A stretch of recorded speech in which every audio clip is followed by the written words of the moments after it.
introduce you guys with orchid. So firstly, let me give some brief information about orchids. So orchid is one of the largest flowering groups in the world, and it is categorized as the exotic flower because it symbolizes the weight, elegance, and beauty.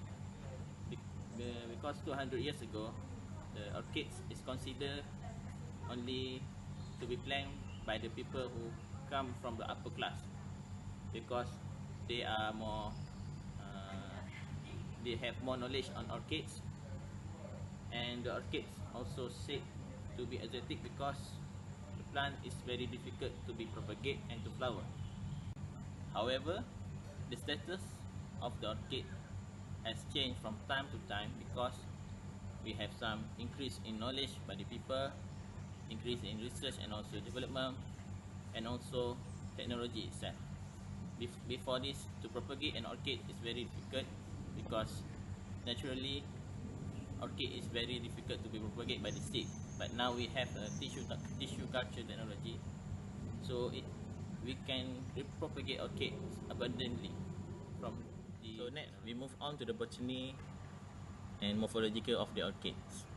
The orchid family, we have 28,000 species of orchids and around 800 genera, and we can easily distinguish orchid from other plant because they have some unique characteristics, such as the flower itself. It have a recipiennate flower and bilateral symmetry. So from a single stem, they grow two alternate leaves. This one and this one. They are alternately arranged of orchids that have been crowned normally, which is Phalaenopsis, Vanda, Cattleya, Dendrobium, and Oncidium. The orchid in front of me is from the Phalaenopsis group.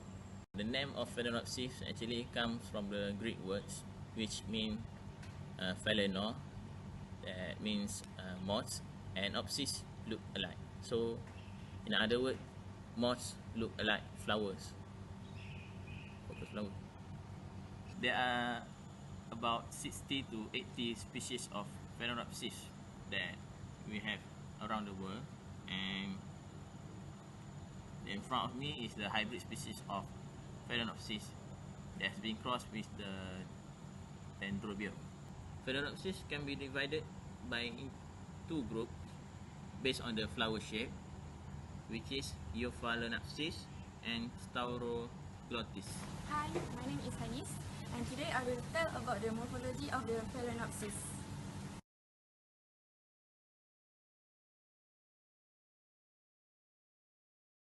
Okay, this is the flower of Phalaenopsis, and you can see that this is the sepal and petal of the flower, and you can see it has waxy, thick and glossy epidermis. This is the close-up pictures of the leaves of the flower. As you can see, this is the type of long tendril at the apex.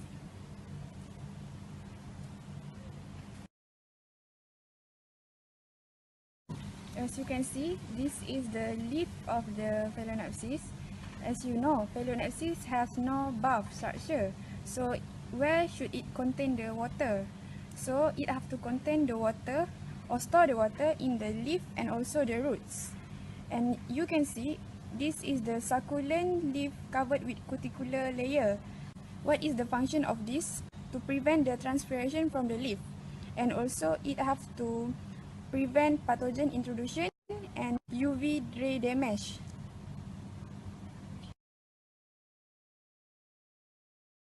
Next, I will talk about the roots. As you can see, the root of the Phalaenopsis, it is aerial and prostrate epiphyte. What is the function of this root? It has to hold the host tree, and also it have to absorb the water and also storing nourishment.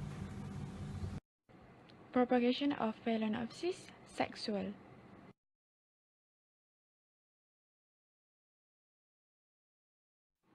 Pollination is done through insect. The bright color attract pollinator, and also it will land on the flower, and the pollen will stick to the stigma, and fertilization will occur after that.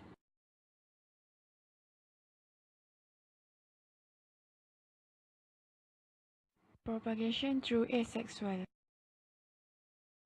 It is self-pollination, pollinated by pollen from itself and not another individual. Next, you can see that the seedlings are often weaker and show more abnormalities. Assalamualaikum warahmatullahi wabarakatuh. Very good morning. As for now, I'm going to explain about the management of the orchid itself, especially this is Phalaenopsis. Okay. First, for the reporting. Basically, an orchid, which is Phalaenopsis, it takes about 2 years once for the reporting, for us to report the plant. Why? Because as we can see from here, you can see there's a lot of roots being out of the pot. And now we move on for the type of the pot itself. Okay, as we can see from here, this is the marble type, ceramic type. Okay, actually in gardener, nursery, they use two type of pot, which is the plastic and the clay pot. Okay, what's the benefit for this two types of potting? Okay, for the plastic, it is more cheaper than the clay pot.